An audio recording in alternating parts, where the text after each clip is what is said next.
I have found when I'm DMing people on LinkedIn saying, hey, Mr. CEO, Fortune 5000 company, love what you're doing over there. Would love to talk to you about your growth mindset on my podcast. Boom. You've just made a connection. I found that a dramatically high percentage, about 55% of those people that you reach out to, they're going to come on. And now, Escaping the Drift, the show designed to get you from where you are to where you want to be. I'm John Gafford, and I have a knack for getting extraordinary achievers to drop their secrets to help you on a path to greatness. So stop drifting along, escape the drift, and it's time to start right now. Back again for another episode of the podcast that gets you from where you are, man, in life to where you want to go.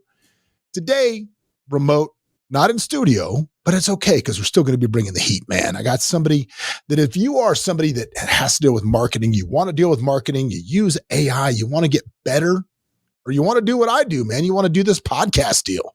I got a guy that can help you. He is the Grand Poobah founder, CEO, chief, big man in charge at Mark Savant Media. There's a little clue as to who it might be. Has his own podcast called After Hours Entrepreneur. Ladies and gentlemen, welcome to the program. This is Mark Savant. Mark, how are you, dude? What's up? What's up? Glad to be here, brother. What's going on? Good to see you, man. Thanks for coming on. Always good to have a fellow elite level podcaster on the show with me. I always like to hear tips and tricks in that arena. But again, man, you're a guy that has found a lot of success in marketing and everything, but I'm kind of curious because I always like to start with the nature versus nurture thing. Is this, obviously you're an entrepreneur at heart. It's what you do. Is this something you learned from your parents? Is this something that kind of was in you? Tell me about the background. Tell me about young Mark Savant. Let's get the origin story, if you will. It's funny because I spent the first 35 years of my life as an employee. It was only over the last several years that I became an employer, but it's funny how life leaves clues. I think back in my dad building up his insurance agency from scratch, waking up early, staying up late, making calls, driving it. I think that's kind of ingrained in me a little bit. And, there was a specific moment, John. I remember I used to play baseball and I had this one coach, and this coach in my opinion, I was the best player on the team, but he wouldn't give me the opportunities I felt that I deserved or should have had. And I was like, I do not want my success or failures dictated by someone else. And that is why I really love entrepreneurship. It's either, you burn the boats, you go for it, you focus on results, and you either make it or you don't. So I love the meritocracy that lives behind podcasts as a whole. That brings that. As a kid, were you you grew up, where did you grow up? What part of the world? South Florida, baby. South Florida. Oh, okay. You lived in Florida your whole life? Yeah, I think you could say that. Yeah. I mean, my family traveled around a little bit, but I've been a South Florida boy my whole life, man. We got the beach, we got the reef. People are just now figuring out that South Florida is the place to be. You got Fort Lauderdale, Miami, the Keys. We're going to see how well we're going to get along here pretty quick. I got to ask you a question. Where you're from, we're going to see how well we're going to get along. So you're from South Florida. Who you for? And I know you know what I'm asking when I ask that question. Who am I for? Are you talking about political, sports? Where are we? Oh, no, I'm talking about college football. Who you for? That's what I'm asking. Oh, well, so this is a tough one. I'm an FAU fan because that's where I went to college. I went to University of Florida Atlantic. So it's not all about the U for me. Okay, good. That's a safe bet. I'm a Florida State guy myself, so that's a safe bet. Good. FAU. So yeah, rep the school, man. I like it. That's solid. What is that? The Owls? We hit a Final Four in college basketball 2 years ago. So we're coming, making it happen. Did you just suffer through a couple of years of, was that FIU or FAU that suffered through a couple of years of Willie Taggart coaching the football team? Which one was that? Was that you guys? I don't think that was FAU, but no, that was FIU. I think was what it was. Okay, cool. All right, so we got that out of the way. That's lovely. You live there in sunny South Florida, which is awesome. So again, when you grew up South Florida, that was cool. Were you a good student? Obviously, I would say I was a good student. Yeah, I got good grades, did all that, but after high school, I kind of floundered. Like I didn't do well in college after that. I had too much freedom. And that's, I think, another important part of my personal journey, John, has been discipline, putting the systems in, reading Atomic Habits. How do I make my bad habits more difficult? And how do I make my good habits more easy? Make the good things easy, make the hard things harder. I'll give you an example. Like, you want to work out early in the morning. I lay out my workout clothes, my socks, my shoes. It's all laid out beforehand. So when I wake up, I don't have to bother my wife. Just go out, put it on, go for a jog. So I think that's been a big part. That was probably, I think, my biggest struggle was putting the processes and systems in place to stay disciplined. I think that's what so many people, I think that's the difference between what makes a great entrepreneur and what makes people that have to be employees is the ability to manage your own time, because it is very, very difficult. My son, one time I asked him, what do you want to be when you grow up? And he said, I want to do what you do. And I said, well, what do I do? He goes, you're the boss. And I said, okay, why do you want to be the boss? He goes, because nobody tells you what to do.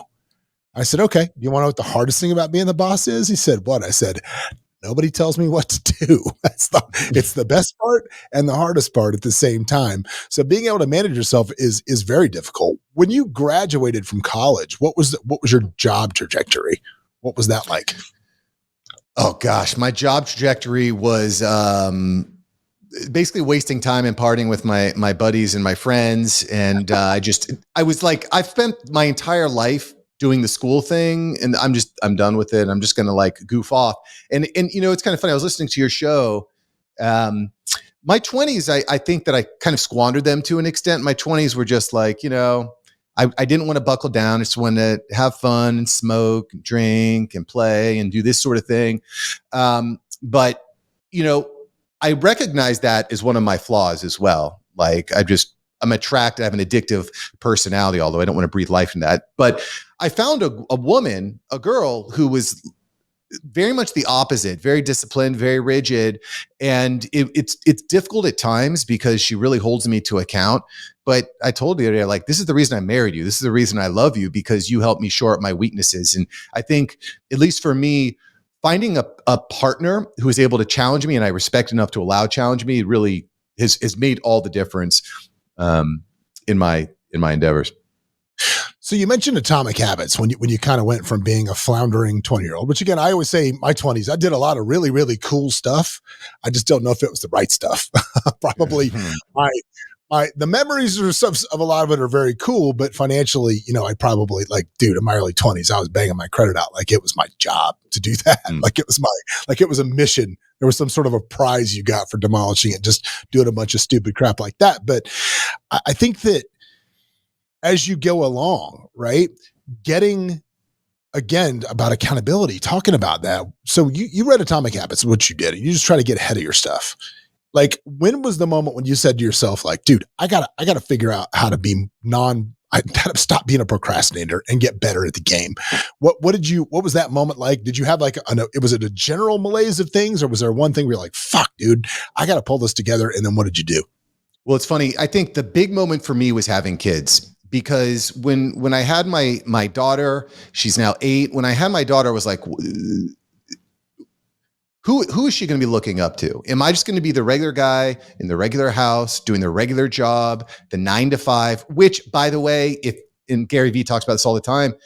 I was waking up every Mondays ugh, and I was like, Friday, let's go. In that type of balance, He's 100% right. If when I was waking up and I was not excited about the day, it was broken. But now that I can wake up, I have an exciting project. I'm launching a new show. I'm building out a funnel. I'm helping a client fix some data and some problems that they're getting with their YouTube conversion rates. And it's okay, now this is exciting. I'm leading a team of 5, 6, 7, 8 people, a bunch of freelancers, building out these systems. We have, in my opinion, the go-to premier podcast booking solution for turning guests into sales partners. It's unbelievable. So when you wake up and you're fired up about something, that's where you want to be. You don't want to wake up and be like, oh, I got to go into work and my boss is going to yell at me. My client's going to be pissed at me. And it's no, you don't want that. No. Well, I do want to say, I'm not one of those guys that says everybody should quit their 9 to 5, because there's a lot of fulfillment that some people find within their jobs. And if you work in an environment that constantly challenges you, you find personal fulfillment in, great. I mean, that's wonderful for you. But if you're in a scenario much like yours, I mean, I think you got to seek something else.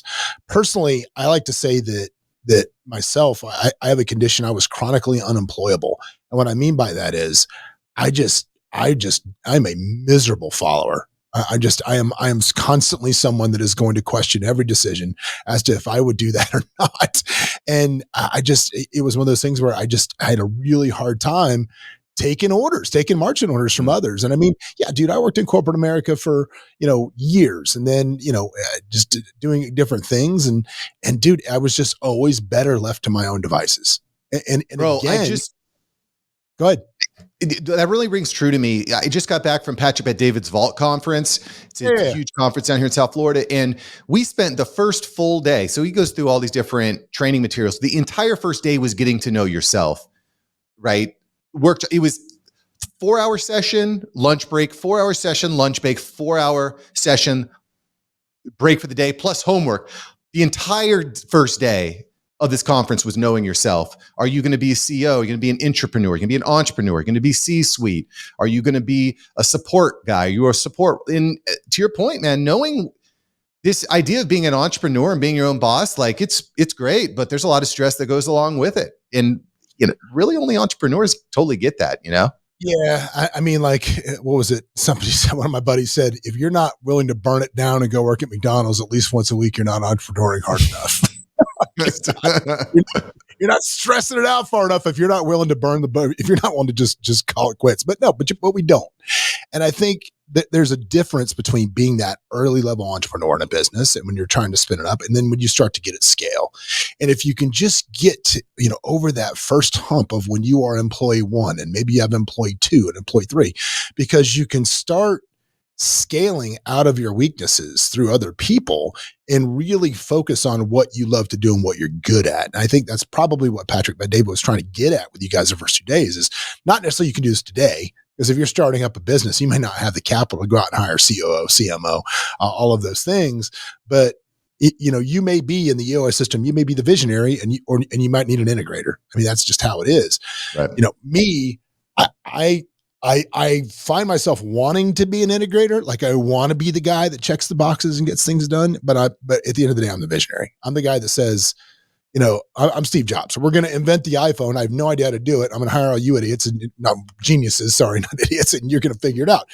And that's kind of how it has to be done. And I wonder how you're growing your business that way. Have you started to scale yourself out of your weaknesses while maintaining a focus on your core competency? That's certainly a part of it. That's certainly a big part of it, John. It's and like you said, it's tough because right now my business does 3 different things, really. I have a fractional CMO that I'm working with clients on. I'm specifically optimizing podcasts for sales teams and 7-figure business owners. And then I'm also doing YouTube management. But what I found is that there's a lot of synergy between them. I've already cut off several different things. I got all right, I don't want to go off on a tangent here, but no, tangent's good. That's where the good stuff is, tangents. I recognized about 1.5 years ago, 2 years ago, that we're going through a very, very, very special time when it comes to technology and AI and large language models and generative AI. So I was like, this is freaking crazy what I'm able to do it and at the cost I'm able to do it at. I was able to replace basically an entire position, an entire copywriting position, just because we were starting to use these AI copywriting tools. Then I bring someone in, they were able to write 10 blog articles in the time that it took them to do 1 blog article in the past. So we just saw profits and efficiency increase. By the way, all that AI stuff is way faster than it is now and way more accurate. Like, it's every day something happens. So I got kind of obsessed and allured over to that, but I realized, I don't want to get too far away from my core competencies. We're going to use AI. We're going to test it. I'm going to empower my team with it. I'm going to try it out. But anyway, we've just seen a lot of results with customization at scale. It's just, man, I could just really go off on that. But what I really like, though, is working with business owners that know who they're serving. They've got a proven offer. They just need to kind of clean up all the marketing workflows, streamline it, and hit the gas. And once I saw that result with clients, I was just like, we got to stay on that, So what was the job before you started this? Like, what was the corporate job? What were you doing? I was doing insurance. So when I graduated, I went to work for my pops. I didn't have I just couldn't find the right job. He's like, hey, why don't you come work for me? And I took the lazy, like, okay, yeah, let's get on. Paid good, flexible, nice to work with family. But, So I saw a few things in the insurance agency, and one of which was there was less business coming in directly to our office, more and more coming in online. And so I was like, we might, this job landscape is going to be changing very, very quickly. And now call centers are all going to AI. So the world is changing very quickly. So I want to make sure that I was positioned for something that I enjoyed, fell in love with podcasting. You might like this. Within a week of launching my first show, I had Trent Dilfer, Super Bowl winning quarterback, on my podcast. I was like, this is pretty freaking cool, dude. Like, I'm getting access. Then I was connecting with NFL stars down here in South Florida, presidential candidates. I was like hobnobbing it with the mayor. I was able to get a big roofing permit approved for our community because I knew the mayor in the city. I was like, this podcast thing is pretty real. And leveraging those relationships and leveraging that halo effect is really what it's kind of got things off for me and for my primary clients I'm working with. No, dude, I tell people ask me all the time, like, why do this? And they're like, why do you do it? Do you make a bunch of money doing it? I'm like, well, we do okay. It's great. It's not my most profitable business that we have, but it does okay. But it's the relationships you generate by having people come to the studio and you sit here with somebody and you talk about them with genuine interest for an hour. It's kind of hard for them not to see some sort of affection in you. I mean, yeah, you've had a couple people through that you're like, man, I don't want to talk to this person ever again. But for the most part, I have met some just amazing folks that have expanded my network and I've done stuff with. I mean, we've done some business stuff outside of this room together because of the relationships that we built here, which is awesome. Because it's incredibly powerful, John. I don't know if you recognize this, but basically every DM that you get on LinkedIn is just sell you something. Paragraph, let's meet up for a 15-minute coffee, or like, what are we doing? But I have found when I'm DMing people on LinkedIn saying, hey, Mr. CEO, Fortune 5000 company, love what you're doing over there. Would love to talk to you about your growth mindset on my podcast. Boom. You've just made a connection. I found that a dramatically high percentage, about 55% of those people that you reach out to, they're going to come on. And it's just such an easy way to start that relationship. And, if we're thoughtful about who we're inviting on, we can this is to me the best value. Clear vision of who you serve. You're like, you've got a high ticket offer. Maybe you're a coach, consultant, you offer IT solutions. Clear vision of who you serve. Who's the person that's going to buy that thing? I'm going to invite them onto my show. I'm going to pepper them beforehand and after the show with how I've served other clients. I'm going to bring receipts. And then you just bring on these high value partners and clients. Like, it's unbelievable. It's unbelievable. And it's just so easy to get people on these calls and lead with value and develop a relationship. Plus, you get the back end value of now I'm building up my personal brand and my authority. I had Neil Patel on my show. He's the biggest SEO expert in the entire world. And now I've developed a halo effect with him and countless others. So that was the aha moment for me, was when I started really focusing on getting the right guests for clients that had the right offer, that were in the right place, that knew who they wanted. And once you see it, like, it's really powerful once you see it start to convert. It's really, really cool. For those folks that might want to start doing this, that live in other parts of the country, you and I have a very similar great advantage, which is you're in Miami, I'm in Las Vegas. These high level people are coming to one of these markets all the time. They're always coming in to speak. They're always coming for appearances. For you, they might be coming down just hang out. I don't know, but it's pretty easy to get with these higher level people and get them on the calendar because they're like, yeah, I have an event in Vegas in this time, and they've come through. I mean, and the people that we're able to book are really astounding. So your clients are the people that might start a podcast that might live in Des Moines, Iowa, right? What's the pit? Is it all, you just say remote is as good as in person? I personally don't feel like remote is as good. I always better in person than I am on remote. I think the shows are always better. So we're always driving for remote. I'm sorry, we're driving for in person. What are your thoughts? Well, there's pros and cons to both, right? In person, you're definitely going to get better content on the after. Like, all the biggest shows are doing their recordings in person. The clips are better. The relationship of like being in the same room, shaking someone's hand, getting to vibe with them, obviously that's better. But there's issues with it too. It's much more complicated. It takes a lot more time. It takes a lot more money to get it set up. There's a lot more coordination, right? So what I built out for clients is we build out a very clear workflow of an application process. So you start blasting out your application. Hey, come be on my show. I'm looking for CMOs for Fortune 5,000 companies, right? Maybe that's who you're. Then you reach out hand to hand. You have people fill out applications. You get to review the applications. This looks like a high quality person. Approve them, put them through your workflow. It's all automated. You have emails on the front end. The first email is come on the show. The second email is before we get on the show, just so you know, this is how I help people. Really clear. Here's an example of how I help Jim or Joe or Jill. Boom. Then when you're on the show, you could, you just ask them the right questions. You prime them up at the end and say, hey, how can I help you? They reciprocate, and then it turns into a business. So long story short. Just to me, are you using high level? What are you using to run that? High level is what I personally use, but I have clients that use HubSpot, different platforms. Some clients are amalgamating things together, but high level I think is great for this. It's excellent. Unbeatable. We use high level for I have staff in the building trained on everything high level, like here, just because we spin up so much stuff in that thing. Where I bet we spend. It's so crazy now that if you are in a space where you have a tech idea, you have a thought, right? You can spin that up now so quickly and get it to market as a tester to see if it's going to work before you do any real hard work on the back end, right? Like you can build a system that is functional to a point. It's kind of like kickstarting an idea, right? But I can run something up and run it through high level, but get it out marketing, see if it's going to work for $1,000. Whereas, 15 years ago, I'm spending $30,000 to develop software and develop systems and develop this stuff. And then we launch it and it sucks and nobody wants it. It's like, that's a loser on the heap. So now the ideas that we come up with on how to connect agents, get referrals, do these things, or whatever business we may be working on, we can spin up so much faster. And it's because of stuff like high level. So if you're sitting there thinking like, oh, I got an idea, I don't know how to do it. Dude, start there. Start there.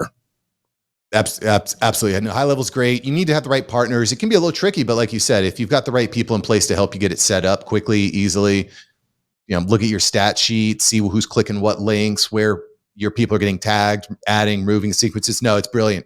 It's brilliant. One of the things I did with the podcast automation too for my clients is we set up an AI prep tool. So when someone fills out a calendar to book onto your podcast, it will also use AI to kind of look at who this person is, what business they're in, who do they serve, what are their goals, puts that all over into your notes. So when you, or maybe your sales team, maybe you have a sales team that's manning the podcast. Maybe it's not even you as the face. Maybe your sales team is leveraging the podcast as a way to get into these high value relationships. Well, by the time they get on, even if they've never done a podcast before, you already have AI kind of prepping you. Here's how you intro the person. Here are 10 suggested questions. Here are 10 problems they might be suffering in their business. Here's how to, so it's all laid out there, super simple, very easy to implement. And it's just why our snapshot's been killing. Wow, that's awesome. So obviously using AI for automating the podcast stuff for your clients. Where other places are using AI for just open marketing? Oh gosh, there's so many cool things. And, you can use it for like list generation and copywriting. All that stuff's brilliant. But one of the places I really like to use ChatGPT's integration is anytime I'm having people fill out lists, surveys, questionnaires, right? And what's really cool for me that I see, John, is in the past when you would have people fill out surveys, you would just have them like hit check boxes, but now you can actually have people write in their own specific custom answers, and AI is able to interpret that, contextualize it, and give you a result. And I'll give you a really cool example of this. So I needed to hire a new position. So I put out a job listing on a marketplace that said, hey, anybody is interested in this copywriting job, fill out this form and I'll get back to you. They fill out the form with various questions like, have you worked on these projects before? What are the key KPIs you're looking for? How would you solve if one of those KPIs like open rates was low, et cetera, et cetera. Number of questions. Sent all those answers in that form, automatically sent over to ChatGPT. I was using Zapier to do this. Zapier sends them over to ChatGPT, and then ChatGPT. Well, let's give specifics. We're using Google Forms to a Google Sheets spreadsheet. Yes, exactly. It doesn't have to be Google Form. It could be something else, but in this case, it was a Google Form. You could use a high level form. You could use a type form.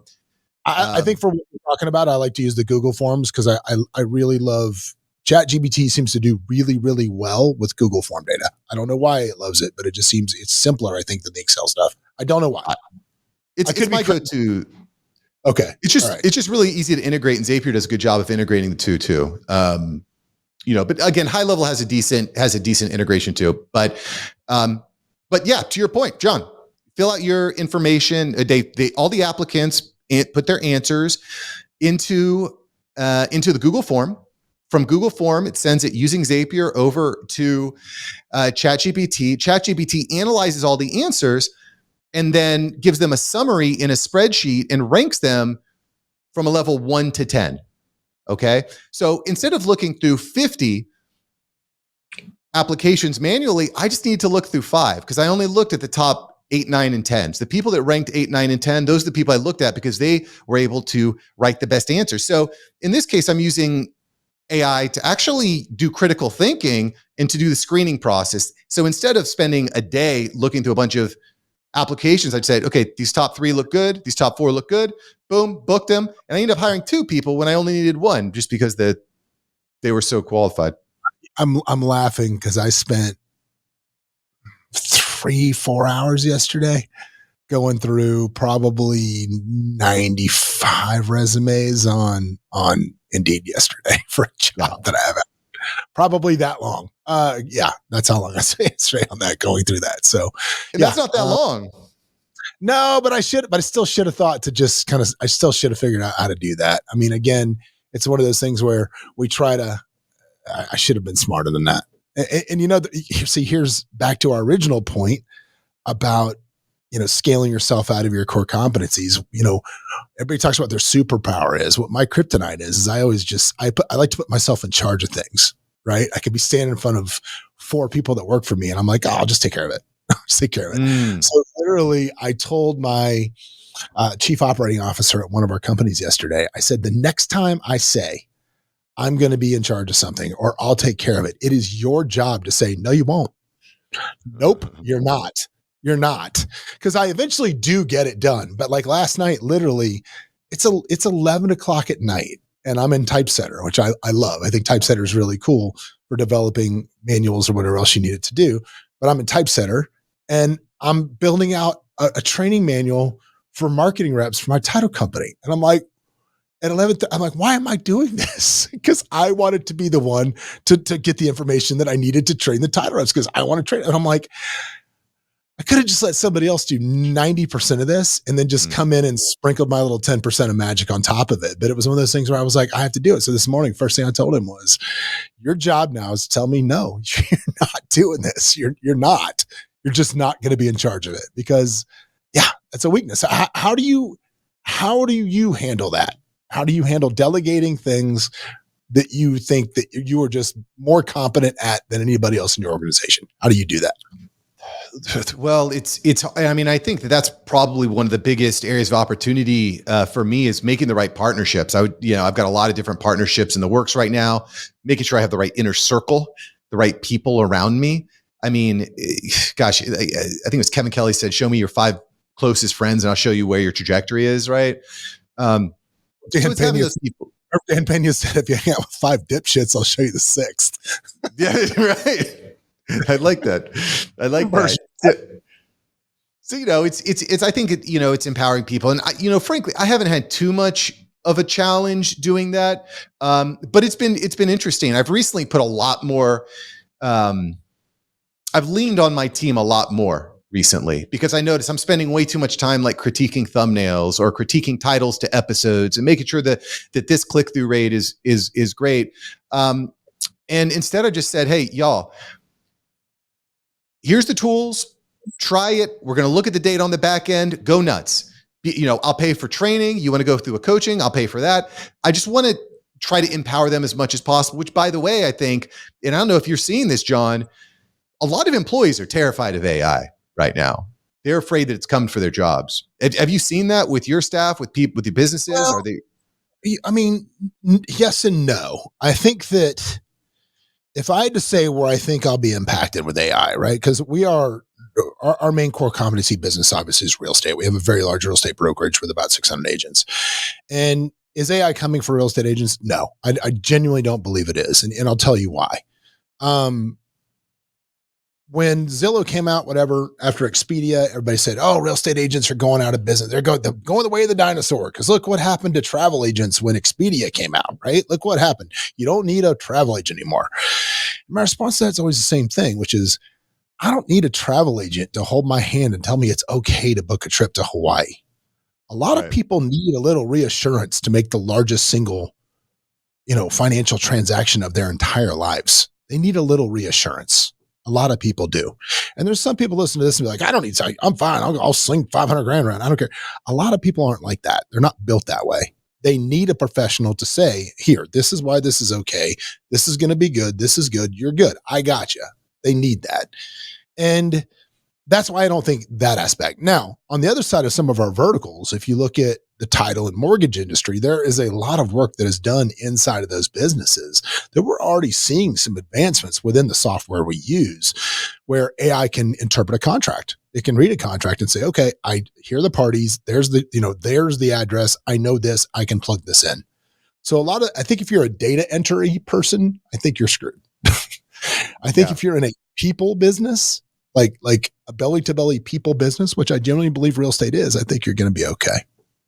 Well, so I think that that's an important idea, is that a lot of businesses are people businesses, right? People buy from people, but there's a lot of stuff that happens behind the scenes. Like you're mentioning, I was up at 12 o'clock at night doing this, writing out this package. Like as AI gets more and more refined, we're going to be the greats, the people that are really good realtors, which by the way, half the people, I think it's something like 50% of people are realtors nowadays. There's so many realtors. Yeah.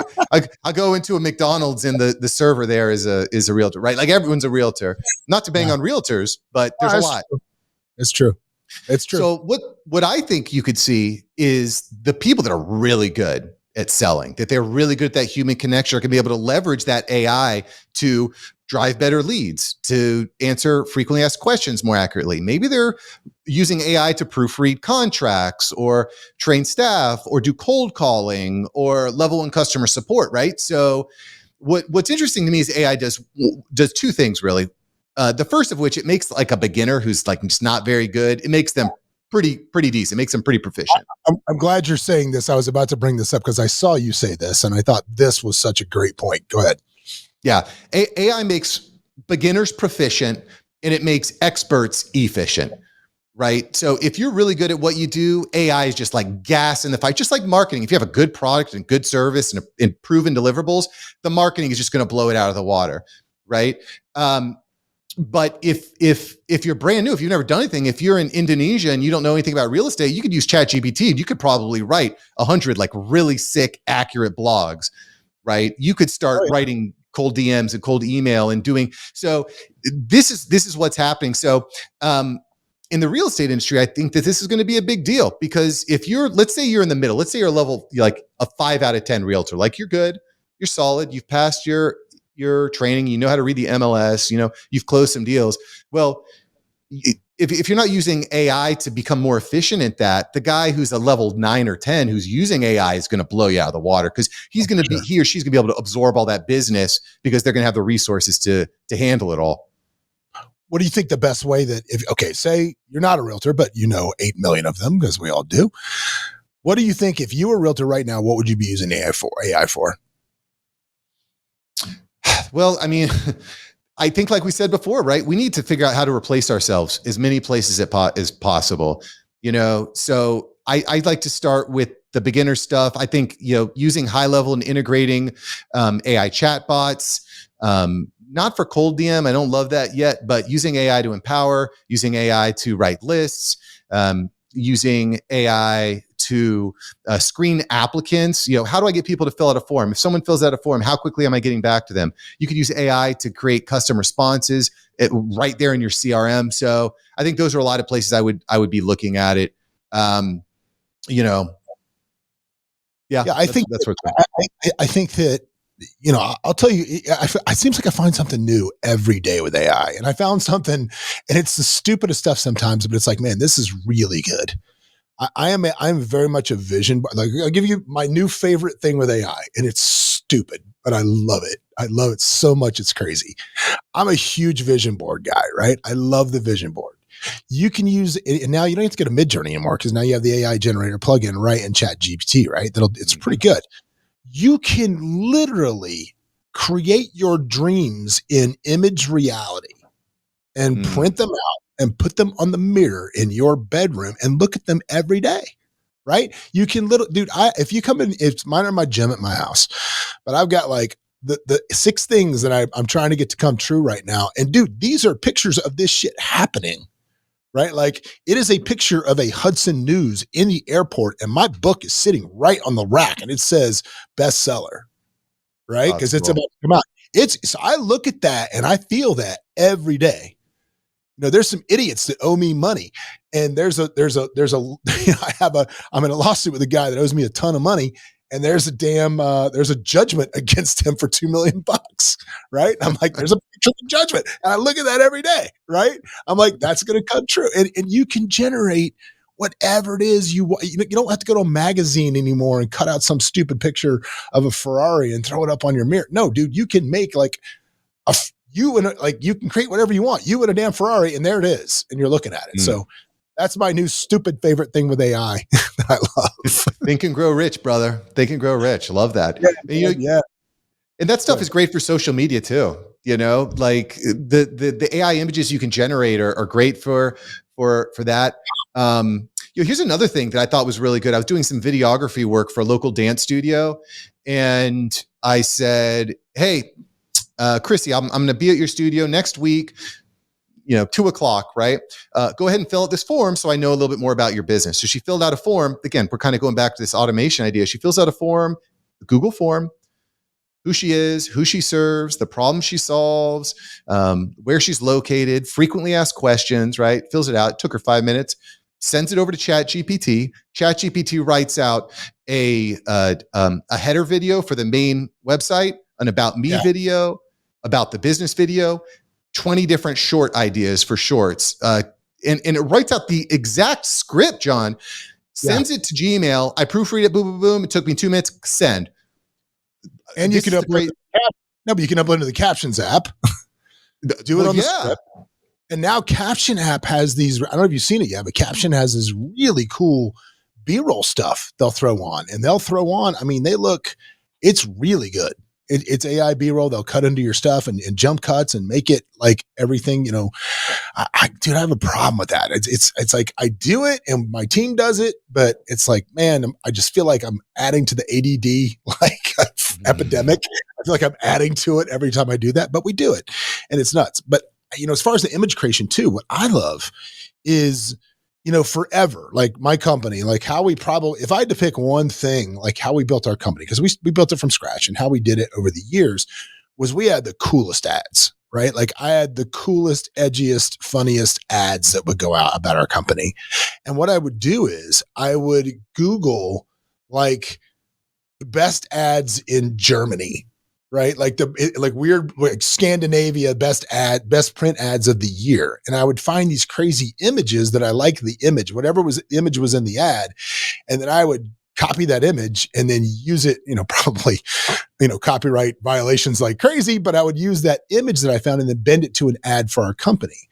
But now I have the ability to just like think of something that I think would be funny and I can create whatever image I want in ChatGPT and then use it for an ad. Like I made an ad yesterday that's going out and it's a marketing campaign about, are you worried you're going to be on the market too long? Because now listings are starting to sit a little bit. So are you worried you're going to be on the market too long? And I made like this 80-year-old woman dressed like a 20s club chick sitting in a singles bar waiting for somebody to buy her a drink. She says, are you worried you're going to be on the market too long?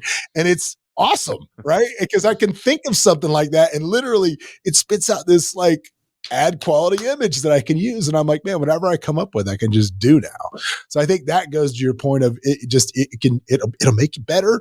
If you're okay, it makes you proficient, but if you're good, it makes you great that quick.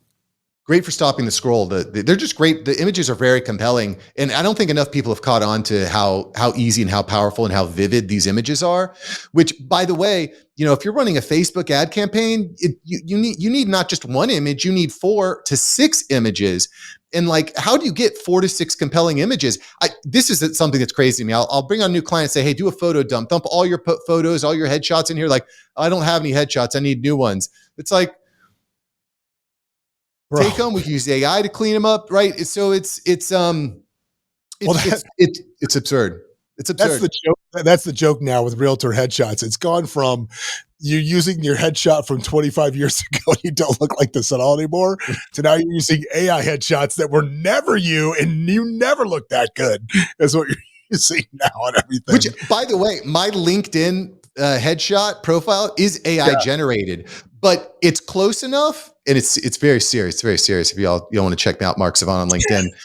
It's an AI headshot, but it's good enough. It's close enough that people still recognize me. I was just over at NSU, Nova Southeastern University's Innovation Day Levan Center, and there were a couple of people like, "Are you Mark?" I'm like, "Yeah." I'm like, "Oh, I recognize you from your headshot." So it could still work. I mean, at the end of the day, that's what the headshot is. But okay, listen. I think we can agree. Look, and this is not a sexist statement, ladies. If you're listening to this, and I know 50% of our audience is female, don't get mad at me for saying this, but we can all agree you probably touch up your photos a little bit more than the guys do. I think we just don't really care that much.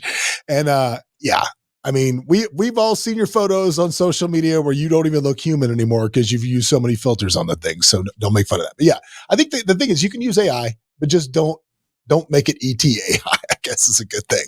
Well, right. You don't want to confuse people. I've definitely had moments where I like someone's coming on my podcast or something, and I was like, who is this? This person, this is not you. Or we're producing a show for a client, and the picture, the headshot the guest sends is not, it's not the same person. It's crazy, because like you said, people are rolling around with headshots that are 10 years old. But like, you can use a program like I use program Lensa. You upload 10 selfies, and it gives you 100 different potential pictures, and you pick one, and it's going to be sick nasty. I'm telling you, this is a game changer. Game changer. The future is now. So let me ask you this, dude. Obviously, you're using Zapier to connect ChatGPT directly to a lot of other things. But if you had to pick 5 AI-based websites or programs that you love right now, what are they? Give me your, actually 5 is probably a lot. Give me your top 3 right now outside of ChatGPT. What are you using? Well, there's a number. So one of the things is, okay, I'm not going to give you a whole thing. I'd say Descript is one of my favorite. It's great for finding script, changing it. It's great for editing videos. If you have a podcast, Descript is fantastic. Cast Magic is one of my favorite programs for writing captions, summaries, blogs. Basically, you can just copy and paste a YouTube video. It's going to give you titles, tags, blogs, emails. It's fully customizable, really powerful. I love Cast Magic. And I just like the ChatGPT integration in high level. I think there's some really unique stuff that can be done in there. Another program that I'm very interested in, I'm not going to put my stamp on it. I'm not going to put my stamp on it yet, but I think Closebot and some of these AI chatbots that can be embedded on your website are really, really powerful, because if someone's looking, if you have a particular product or service that people need now, like maybe plumbing, even real estate, title work, someone's like, okay, I have a problem, I need help now. Having that chatbot on your website that instantly engages someone who's on your website is really important, because what happens is people have this psychological loop, right? They're saying, my wife told me I need to find a plumber or my wife told me I need an AC guy because it's hot, right? And so you're poking around, you find a website, and you're like, is this the AC guy for me, right? If a chatbot pops up and says, hey, sounds like you need AC work, something I can help you with. Yeah, I live at this address. I'm cold. Say, okay, cool. Let me schedule an appointment for you right now. Or maybe I'll schedule a call back from one of our reps. I'll have a rep get right back to you. Now you've psychologically closed that loop. Yeah. Now, okay, cool. I can get back to work. When my wife asks, I'll say I'm waiting on a call from. It's handled. So having a really powerful, and Closebot is a good one. Having a Closebot AI bot on your website, I think, is really important to help close that psychological loop and make sure that you can get back to someone quickly. It's not going to do all the heavy lifting, but it'll at least put someone on ice. So I'll tell you my new favorite one too. Which is, so I was using HeyGen to obviously do video avatars of myself, right? Problem with HeyGen was you couldn't do it at scale because it was very expensive because they have that credit system, which I don't like. Vidyard just came out with an enterprise solution that for $1,200 a year, I can have up to 3 avatars and unlimited video creation. I can use Zapier to connect to a data point sheet on I can upload a CSV file with different data points in it. So I can be like, I can make a script. It's like, hey, blank, I saw you were interested in blank street, whatever. I'm going to call you back at this time. And then I can upload a CSV of 100 Bill, Bob, Kim, John, Fred, and then Main Street, Fig Street, Bob Street, whatever it is. And it'll just instantly generate all of those videos that we can just grab and email out individually through a BombBomb-like system that now Vidyard has. So they have taken what HeyGen could do and now made it scalable. Because you couldn't do it at scale. So even if you were having inbound stuff that you were using with like high level that you needed to do personalized stuff, like Frank Kern does this very, very well. If you ever sign up for anything from Frank is just going to pound you with videos with your name on it of him that aren't him. But this is how they're doing it. So Vidyard, if you want to do video automation at scale. Now, are you having Vidyard record the entire video, or are you recording the video and then Vidyard just does like the first couple seconds of it? No. This is an AI generated version of you that off a script will generate a video, and it's pretty accurate. Like we did one, the first one that I did was we have a warning video that we send out to everybody that does business with our title company, warning them of digital fraud. And like how easy it is for somebody to send them the wrong wiring instructions and steal their money and why they need to verify that and all of the stuff. And at the end of the video, I go, if you don't believe how rampant this stuff is, I'm not even a real person. Like I'm AI generated. I'm talking to you and I look and sound like a real person. And I'm here telling you that somebody's trying to steal your money when really I could have just told you to wire money to me and you probably would have believed this video and I'm stealing it. Mm. It's just kind of I need to see this because I've tested quite a few video digital twin apps, but I haven't found one that looks like, wow, this actually gives me the vibe I'm looking for. Cause they sometimes look a little choppy. I actually, it's funny. I was talking to someone the other day who's also doing AI automation in the real estate industry. And he had developed this AI chatbot that was just DMing people like crazy. Facebook, Instagram, DMing, like 100 DMs a day. Or 100 DMs an hour even. It was like really heavy. And I said, well, let me know. At the end of the day, the AI is awesome if it converts. It needs to be about, everyone's just saying AI. Sure. And so he ended up turning it off because it wasn't getting him the return he wanted because it takes tokens, it takes time. AI having direct outreach impacts your personal brand as well. So these are all things I think that we need to weigh out. But what I like about that, John, is if you're first to figure it out, not even first. If you're one of the first to figure out how to make it work, it's infinitely scalable. Oh yeah. Infinitely. Oh yeah, dude. We love it. I mean, it's just we're always, we're constantly trying to look for ways to innovate that. And anytime I can clone myself effectively and send that out, that's awesome. And we're doing it. It's fast and it's good. And the problem again, man, I loved HeyGen's. But it just it wasn't cost effective. You couldn't scale it. What was the name of this one? Vidyard, Vidyard. They have I should have an affiliate link for these guys. I'm pushing this stuff on my podcast. I just really should have an affiliate link. And as you, somebody that monetizes this podcast, you're probably cringing that I don't have right now. Go to johnsvineyard.com and you'll have the link right there. No, I'm just kidding. Actually, by the time we have this, I'll probably have a damn affiliate link. So if you're watching this on YouTube, click the link below. And if you're listening to us on podcast places, go to escapethedrift.com and I'll have a link up because this is stupid not to have an affiliate for this if I'm pushing it like this. I'm selling it like it's the holy grail and I'm not going to get paid. Stupid. Anyway, so let's talk about that real quick. When you talk about monetizing podcasts, what are your avenues, channels, methods for doing that? If somebody wants to have a podcast and monetize it, let's talk about that. How long should you have to have it before you get it monetized? What are your thoughts? Well, an interesting stat came out recently in that the top 10 podcasts generate 35% of the ad revenue. The top 10, not the top 10%, the top 10 podcasts. So out of like 1.5 million active podcasts, 10 are getting 35% of the revenue. So it's for the next, 1.4 million to try to scavenge for the remain. So ad revenue is not a great way to go when it comes to generating a good return on your investment. And we talked about this a little bit in the beginning, John. I have found the best return for the best return for podcasts is in the relationships. And your relationships are either with people that can drive your business forward, A, B, maybe they're a referral partner, or C, they're actually the exact customer for your business. Because again, we talked about this earlier. It's just really annoying when people reach out to you on LinkedIn to try to sell you something. It just is. Like, LinkedIn is terrible. Like, it's terrible. It's the two places I think I hate the most are LinkedIn and Nextdoor. Actually, that's not true. I love Nextdoor. And here's why I love Nextdoor. It's like a corral for really unhappy people. Like they just put them in this little pool and they're, let me tell you something about this Chinese restaurant I went to last night. And that's all it is. That's all. Like every now and again, something will pop on my phone. I'm like, I gotta look at Nextdoor. I'm like, no, two things in, I'm out. I'm like, I don't not need to be around these people or anything that they think. But LinkedIn it's really just like, please. And here's the thing. I also find if you have a better way for this, I think you mentioned it earlier, but lead with value of something that makes sense and get to the point. What I cannot stand is when people hit me up through channels and like, so what are you working on now? Dude, yeah, I'm working, which is why I'm not even going to bother responding to this shit, right? I don't have time for you, right? Give me, what do you want? What's in it for me?